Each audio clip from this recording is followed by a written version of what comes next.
দর্শক, এই মুহূর্তে আমরা যেতে চাই শাহবাগে। সেখানে ছাত্রদলের বিক্ষোভ হচ্ছে। ঢাকা বিশ্ববিদ্যালয়ের শিক্ষার্থী সাম্য হত্যার বিচারের দাবিতে বিক্ষোভ করছেন বেশ কিছুদিন ধরেই ছাত্রদলের নেতাকর্মীরা। সেখানে আজকেও বিক্ষোভ চলছে। আমাদের সহকর্মী সবুজ মাহমুদ যুক্ত হয়েছেন সেই বিষয়ের সর্বশেষ খবর নিয়ে।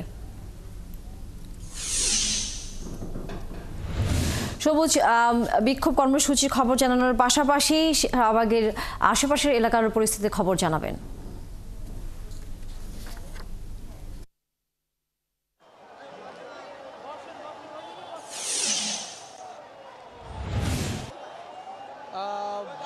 তানিয়া, এই কিছুক্ষণ আগে শাহবাগে এসে জড়ো হয়েছে ছাত্রদলের নেতাকর্মীরা। এখানে ঢাকা বিশ্ববিদ্যালয়ের শিক্ষার্থী শাহরিয়ার আলম সাম্য হত্যার গত মঙ্গলবারে যে সাম্য হত্যা হলো, সেই সাম্য হত্যার প্রতিবাদে এখানে সাম্য হত্যার যে হত্যাকারীদের বিচারের দাবিতে এখানে ছাত্রদলের পক্ষ থেকে অবস্থান কর্মসূচি ঘোষণা করা হয়েছিল। সেই অবস্থান কর্মসূচি আজকে বাস্তবায়িত হচ্ছে।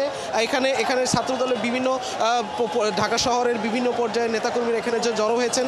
এখানে আছেন বাংলাদেশ জাতীয়তাবাদী ছাত্র দলের কেন্দ্রীয় সভাপতি রাকিব এবং সাধারণ সম্পাদক এবং ঢাকার বিভিন্ন ইউনিটের নেতাকর্মীরা এখানে এসে একটাই দাবি তুলছেন যে ঢাকা বিশ্ববিদ্যালয়ের শিক্ষার্থী এবং ছাত্রদলের যেই নেতাকে খুন করা হয়েছে, যে নির্মমভাবে হত্যা করেছে, তার দ্রুত বিচারের দাবি তারা করছেন এবং তাদের যেন জড়িতদের যেন দ্রুত সময়ের মধ্যে গ্রেফতার করা হয়, সেই এক দফা দাবি নিয়ে তারা আজকে বাংলাদেশ জাতীয়তাবাদী ছাত্রদল এই শাহবাগে অবস্থান নিয়েছেন।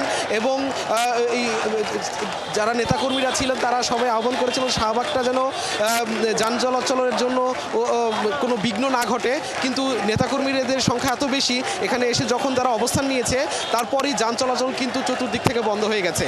এবং সবার মুখে একটি হচ্ছে যে তাদের ভাই, তাদের যে সহকর্মী, তাদের দলের যে নেতা, তাদেরকে কেন খুন করা হলো এবং সেই খুনিদেরকে এখনো কেন গ্রেফতার করা হচ্ছে। ধন্যবাদ সবুজ মাহমুদ।